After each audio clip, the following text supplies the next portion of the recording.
Magandang araw po sa ating lahat. Kami po ang Group 8 at ngayon ay tatalakayin namin ang tinatawag natin na teoryang formalismo. So, ano nga ba ang teoryang formalismo? Ito ba ay kapareha ng tinatawag natin ng sosyolohikal na pananaw o literal na kabaligtaran ng teoryang formalismo? Sabi dito, ang teoryang formalismo ay umusbong noong unang bahagi ng ika-20 siglo sa ilalim ng Russian formalism. Kapag sinabi nating Russian formalism, ito ay ang pagsusuri ng istruktura at teknik ng literatura. Ibig sabihin, binibigyang diin nito yung literal na anyo at pagkakasulat ng isang akda o panitikan. Dito sa teoryang formalismo, hindi isinasaalang-alang ang konteksto ng may akda o lipunan. Ito ay kasing or kasalungat ng tinatawag natin na sociological na pananaw, kung saan dito sa pananaw na ito ay binibigyang diin nila yung biography ng isang akda o ng sitwasyon ng lipunan kung saan ito ginawa. Ang teoryang formalismo ay maihahalin tulad din sa tinatawag natin na disinterested judgment ni Immanuel Kant, kung saan sinasabi sa disinterested judgment na ang pagsusuri ay dapat binibigyan natin ng pagkakahulugan ayon sa kanyang pagkakasulat. Kung ihahambing naman natin sa isang pelikula, i-judge natin ang isang pelikula batay sa kanyang katangian, pisikal na katangian, mga cinematography, and mga camera angles, kung saan dito makikita natin kung totoong maganda ba ang isang pelikula nang hindi sinasaalang-alang kung sino ang direktor at kung gaano kahusay ang isang direktor. Halimbawa na lang ng isang nobela ni Dr. Jose Rizal na Noli Me Tangere. Sa teoryang formalismo, tinatalakay nito mismo kung gaano nga ba kaganda or gaano nakaimpluwensya ang Noli Me Tangere sa mga tao noong panahon nila. Hindi ito sinasabing maganda dahil si Dr. Jose Rizal ang gumawa, kundi ang nobela mismo ay ang isa sa nakapagpukaw pansin sa mga mambabasa. Noong dekada 1930 to 1950 naman, ang teoryang formalismo ay lumaganap sa Amerika kung saan pinasikat ang teknik na close reading. Pag sinabi nating close reading, ito yung isang paraan ng pagsusuri kung saan ito ay masusi or lahat ng pasikot-sikot ng isang pelikula or isang akda ay sinusuri base sa ganda nito, kung paano ito ginawa, at sa mga cinematography or effects na nakasama dito. Hindi lang dahil sa kung sino yung direktor na gumawa at ang kanyang impluwensya bilang isang kilalang tao. Ang tunguhin ng pananaw na ito ay matukoy ang mga sumusunod. Number 1 ay yung nilalaman. Kung maganda ba ang nilalaman ng isang akda or ng isang pelikula? Ang kaanyuan o kayarian, gaano nga ba kaganda o ano yung mga bagay na ginamit upang makabuo ng isang magandang pelikula o akda. At ang panghuli ay ang paraan ng pagkakasulat ng akda. Ano nga ba ang mga lengguwahe na ginamit or naiintindihan ba ang mga lengguwaheng ginamit ng mas nakararaming masa o limitado yung mga salita na naiintindihan ng mga mambabasa. Kung ihahambing naman natin sa pelikula, gaano kaganda or gaano nakikita yung mensahe mismo ng pelikula para maintindihan ng mga manonood. Dumako naman tayo sa tagapagtaguyod ng teoryang formalismo. Sino-sino nga ba ang mga pilosopo na nagtaguyod ng teoryang formalismo? Una dito ay si Viktor Shklovsky. Nakilala siya sa konsepto niyang defamiliarization. Kapag sinabi nating defamiliarization, ito yung paggawa ng bagay na hindi inaasahan sa mga inaasahang bagay. For example, ang tema ng isang pelikula ay comedy or nakakatawa. Pero para mas maging kaakit-akit ang isang pelikula, ginagamitan ito or hinahaluan ito ng mga nakakatakot na scenes para mas mahikayat yung mga manonood na panoorin yung isang pelikula. At yun yung tinatawag natin na defamiliarization, na kung saan yung mga bagay na simple ay mas ginagawang interesado. Pumapangalawa ay si Osip Brick. Nakilala naman si Osip Brick sa kanyang pagbibigay diin sa forma at mga teknik na bumubuo sa isang akda pampanitikan. Kung ihahambing natin ito sa isang pelikula, si Osip Brick ay mas nakatuon sa cinematography or mga teknik na ginamit ng mga director or mga cameraman para i-shoot ang isang scene. Next ay si Boris Eichenbaum. Nakilala naman siya bilang pagsusuri sa aktwal na pagkakagawa ng teksto. Sinasabi na ang aktwal na teksto or pelikula or mga akda mismo yung kinikritik niya, hindi kung sino yung mga gumawa or mga kalagayan ng lipunan nung ginawa ang isang akda o pelikula. Dito, pinapakita mismo or sinusuri mismo kung gaano nga ba kaganda ang isang pelikula at kung paano nito na ibibigay ang kahulugan mismo ng isang akda. Next ay si Yuri Tainyanov. Ang panitikan ay isang sistemang binubuo ng magkakaugnay na elemento.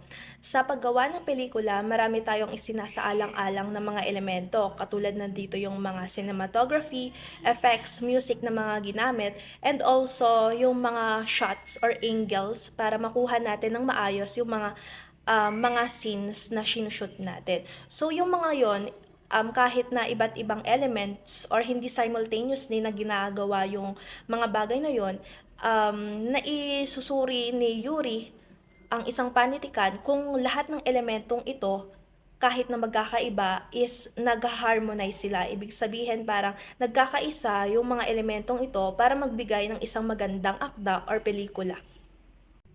And lastly, si Boris Tomaszewski. Binibigyan pansin niya ang istruktura ng kwento at mga elementong bumubuo rito, tulad ng banghay at pagkakaayos ng pangyayari. Dito naman is yung literal or yung produkto mismo or yung pelikula mismo yung sinusuri niya.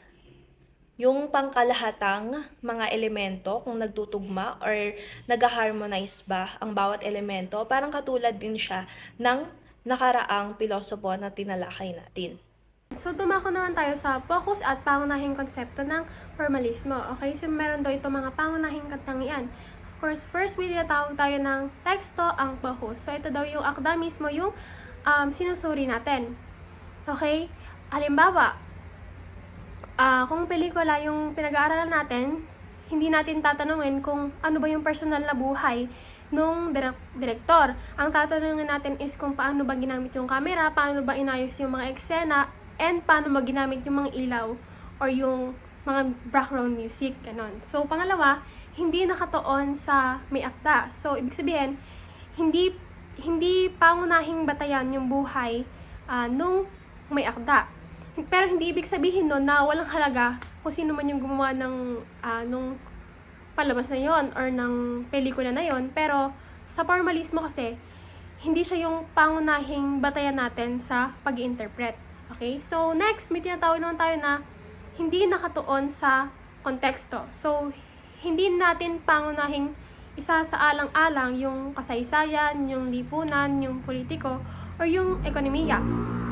So, ang focus talaga is yung anyo ng akda and yung mga elementong bumubuo doon. So, sa madaling salita, yung formalismo is yung kahulugan nun is sa isang akda is makikita sa paraan ng pagkakabuo nun. Hindi kung ano ba yung kwento nun. Ano ba nangyari doon sa akda na yon. Okay? Ang tinatanong dito, ang sinasabi dito ng formalismo is ito yung kumparaan kung paano siya ginawa. Okay? So, lumako tayo sa focus ng formalismo. Okay. So, una may tinatawag tayo na tema o paksa. So, ito daw yung pangunahing idea ng akda. Halimbawa, pwede siyang tungkol sa pag-ibig or love or sa kahirapan or sa hustisya. Ganon. So, pangalawa naman yung estruktura. So, ito daw yung pagkakaayos-ayos ng pangyayari sa kwento. So, mahalaga siya dahil syempre nakaka-apekto yun sa sequence ng mga eksena sa kung paano natin siya i-interpret sa mga audience natin. Okay?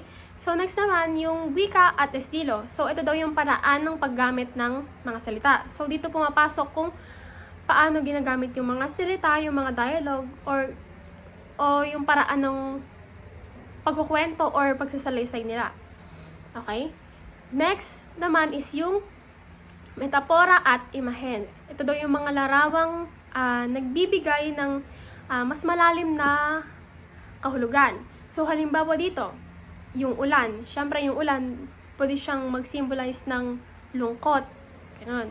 So, next naman, simbolismo. Ito naman yung paggamit ng mga bagay or kulay o kaya tauhan bilang simbolo. So, halimbawa, di ba, yung rehas, pwede siyang mag-symbolize na kawalan ng kalayaan or parang nakakulong, ganun. Tapos, yung dove naman, syempre, nag-symbolize siya as peace. Diba? Okay? So, lastly, meron tayong tinatawag na ugnayan ng mga elemento. So, ito daw yung kung paano nagtutulungan yung lahat ng bahagi ng akda. Of course, dapat hindi hiwalay-hiwalay yung tema, yung wika, yung estruktura, yung simbolismo. Diba? Syempre, dapat iisa lang yung point, isa lang yung main point. Hindi dapat watak-watak, diba? Syempre, anong magiging itsura nun? Anong kakalabasan nun kung hindi iisang point yung tinutukoy, di ba? So, dapat united. So, nagtutulungan dapat or connect-connect. Okay?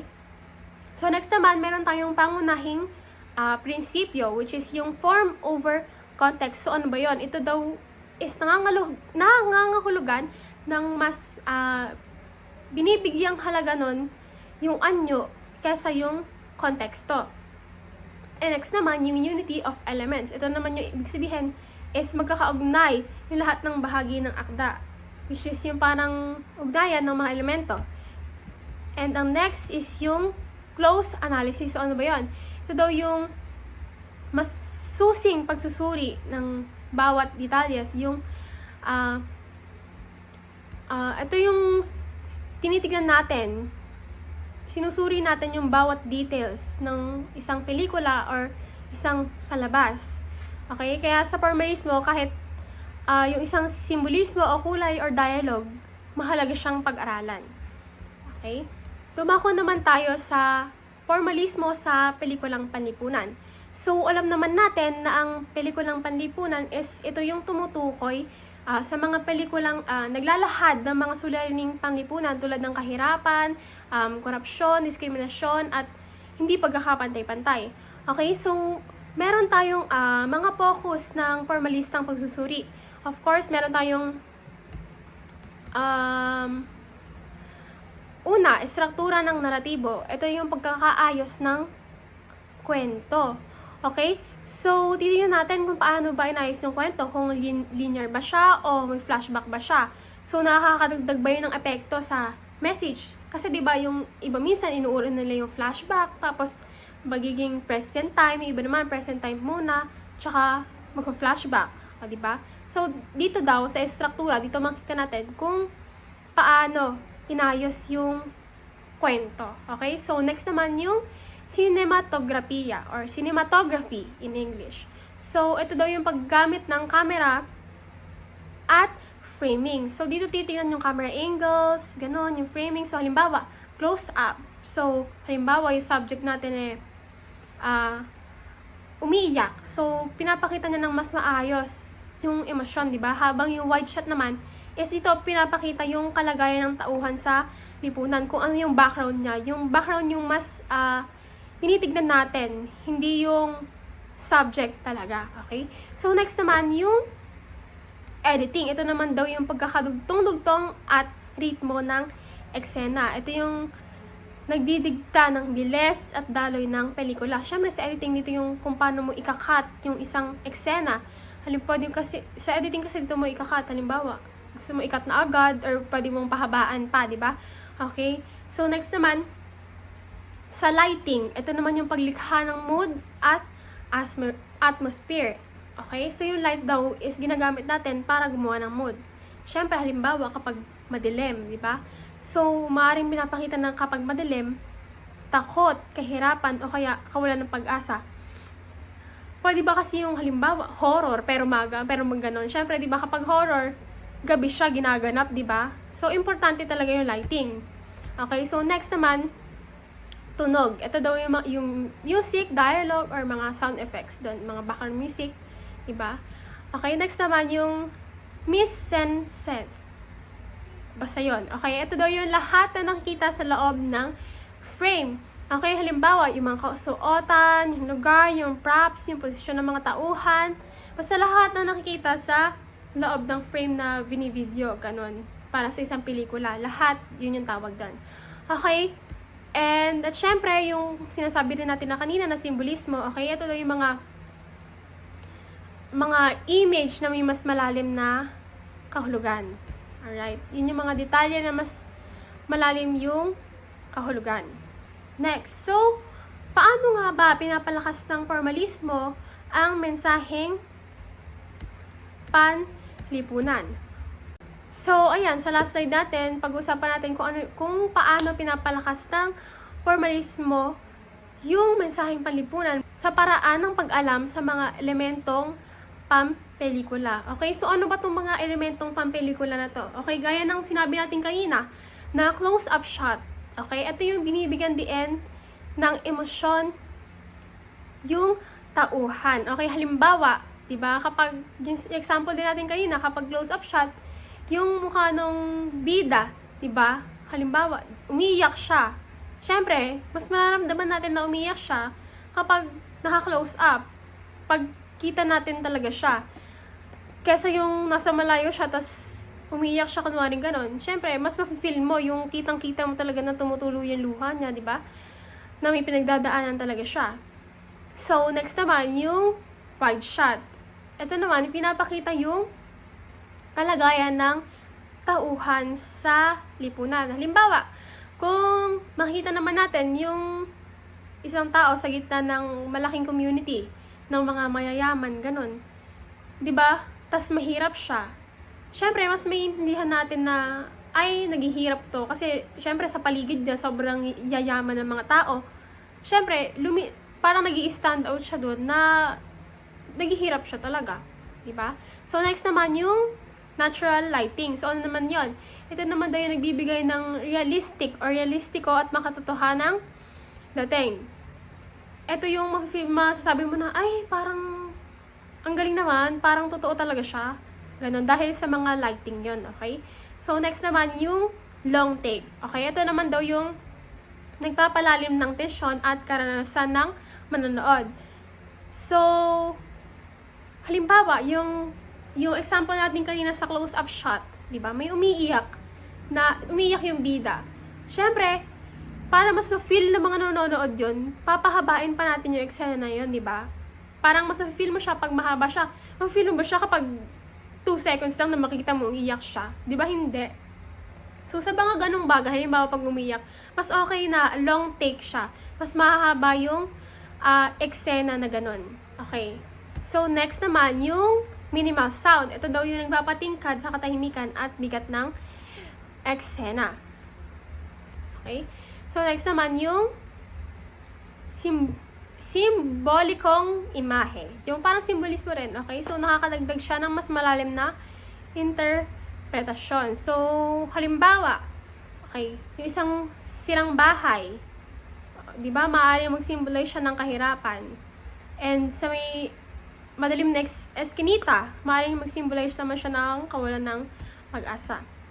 So, dagdag lang natin sa may minimal sound.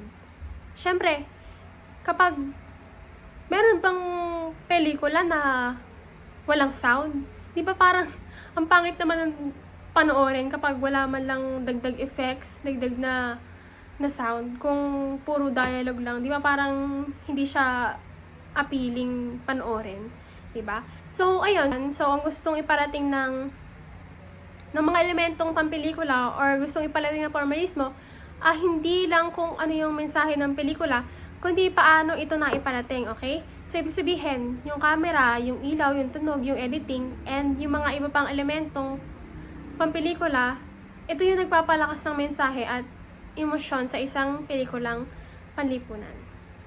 Ngayon naman, tumako tayo sa kung paano nga ba masusuri ang teoryang formalismo sa pelikula. Una na dito ay ang cinematografiya, kung saan dito nakapaloob ang camera shots, angles, lighting, at kulay sa pelikula. Alam naman natin na isa sa napakahalagang parte ng paggawa ng pelikula ay ang pagkakaroon ng tamang anggulo at tamang kulay sa pelikula na nakaangkop kung ano nga ba yung emotions or yung kunyari tense ganon sa isang pelikula. Next is yung mise en scene. Dito naman nakapaloob or tumutukoy ito sa kung ano nga ba yung costumes, props, settings at ilaw sa pelikula. Napakamahalaga sa isang pelikula na angkop yung tamang kasuotan ng mga karakter. Halimbawa kung kung isa nga ba siyang kabilang sa mga bathala, gano'n, edi yung costume niya is pang bathala. Kadugtong na din neto yung props niya. While sa settings naman is dapat angkop din yung place at yung tamang lighting sa pelikula. Next naman is yung editing. Isa din ito sa mahalaga ang parte sa pagsusuri ng pelikula dahil ito ay nagpapakita kung saan dito isinasaayos yung pagkakasunod-sunod ng bawat scene ng isang pelikula or dito din ginagawa yung pagpuputol-putol ng eksena para maging maayos yung daloy ng isang pelikula. Kasunod naman nito ay yung sound.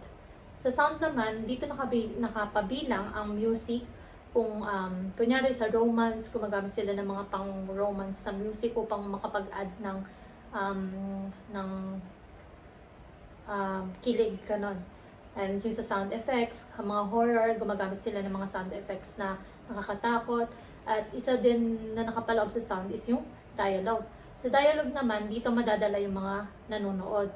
Diba, meron mga dialogue na nakakaiyak, nakakatawa, or nakakatakot. Basta depende sa magiging emosyon ng mga karakter or ng tauhan or kung paano ba nila ito tamang gamitin.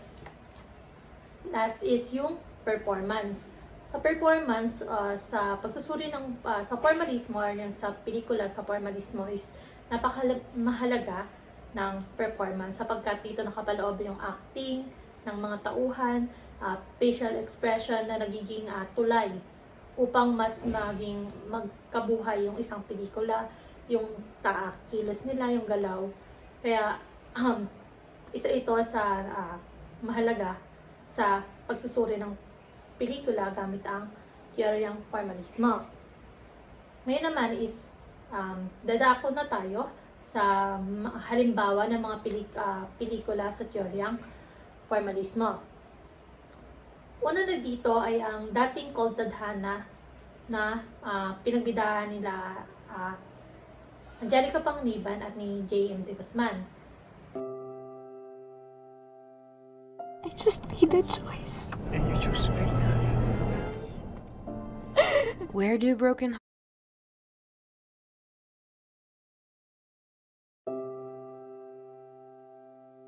I just made that choice. And you chose me. Where do broken hearts go? Kabagyo tayo. Baguio? Paano ba makalimot? Matagal. Maybe in the past, Hindi na kita mahal. Kakaalis ka na. Yung 8 years namin, nagawa niyang tapusin sa 7 words. present, Sa tuwing babanggitin ko sa'yo yung ex ko, bibigyan kita ng piso. 500. 65. or future. Pag may dumaan na shootings na, yun yung wish mo. Sana hindi ko na siya mahalin. You know, in love, if it's not meant to be, just let it be. Never niya ako inalok magpakasal. Ako noon sigurado ako. Nasagot ako ng oo. Pero yung tanong na yun, never dumating. But if it's meant to be, then it's destiny. Alam mo kasi, ang pagmamahal na ganyan, parang imposible walang puntahan. J.M. de Guzman, Angelica Panganiban. Bottom line, di ka na niya mahal. Close ba tayo? Sakit mo magsalita ah. Dating koldodhana na pinagbidahan nga ni Angelica Panganiban at ni J.M. De Guzman, na si Angelica is siya si Mace at saka si J.M. De Guzman naman siya si Anthony. Makikita yung formalismo dito sapagkat gumamit nga sila dito ng camera, setting, music, acting. Halimbawa na lang yung scene nila na kung saan ginanap sa Sagada at Baguio. Makikita dito yung wide shots ng malawak na tanawin sa Baguio at saka Sagada na nagbibigay ng visual space. Also, makikita din dito yung na hindi lamang sinusuri yung love story nila, but also binibigay din yung kung paano nga ba pinapakita yung elemento ng pelikula. Isa din sa magandang halimbawa or magandang pelikula na nagpapakita ng teoryang formalismo is yung pinagbidahan ni Nora Honor na pinamagatang Himala noong 1982.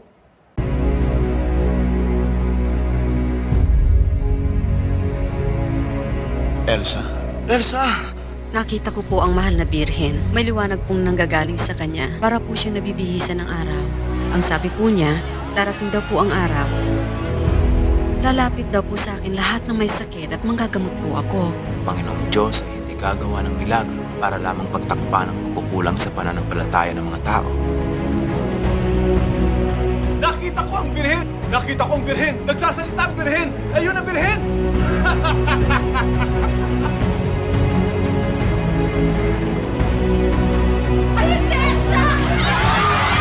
Hindi lang daw po sugat ng katawan, kundi pati yung sugat ng mga kaluluwa. Pinagbibilhan niyo sila ng himala. Tinutulungan namin sila. Marami kang nagkasunod, pero wala kang kaibigan. Pinatay mo aking anak! Pinatay mo aking anak! Pupunta ka sa impyerno! Pupunta ka sa impyerno! Ikaw ang may sakit, hindi ang mga tao.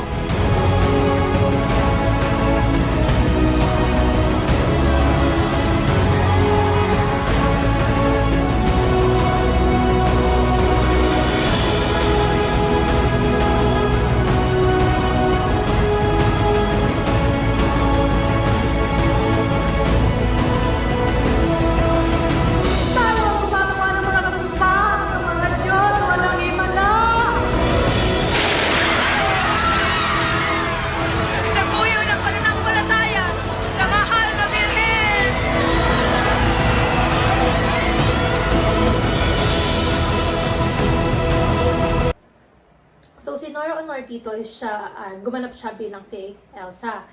Makikita ang formalismo dito sa paggamit ng komposisyon, blockings, camera shots, sounds at yung acting nga ni Nora Honor.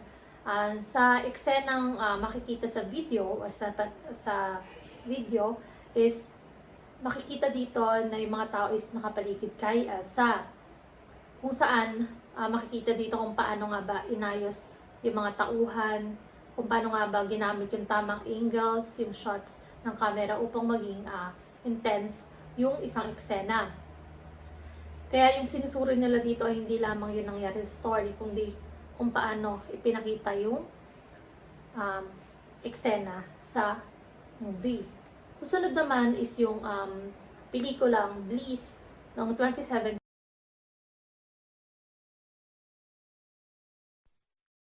Sa mga oras na ito ay nasa loob pa rin ng emergency room ng Asian Doctors Medical Center ang aktres na si Jane Shego. This is your first time producing a movie. I will give you your best role in years. Action! Kung hindi dahil sa pera ko, namamalimos pa rin kayo sa...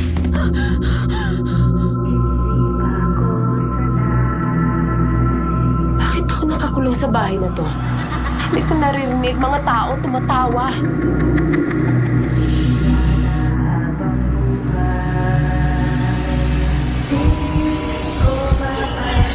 Alam kong hirap na hirap ka, pero kailangan mong magtiyaga. Maayo ko na dito, please. Kunin mo na ako dito. How did he get in? Sino ka? Ha?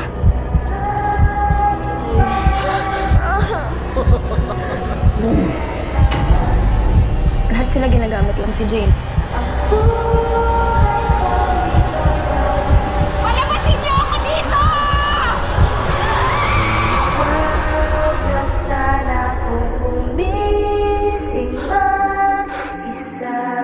Relax ka lang. Sasayahin kita.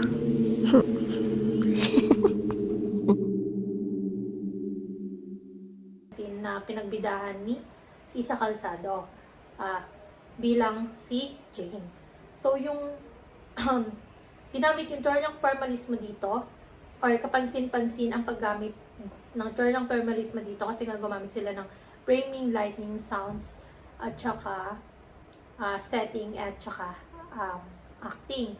Gumamit din sila dito ng enclosed setting kung saan nakakatulong upang magkaroon ng masikip or uncomfortable na atmosphere sa eksena.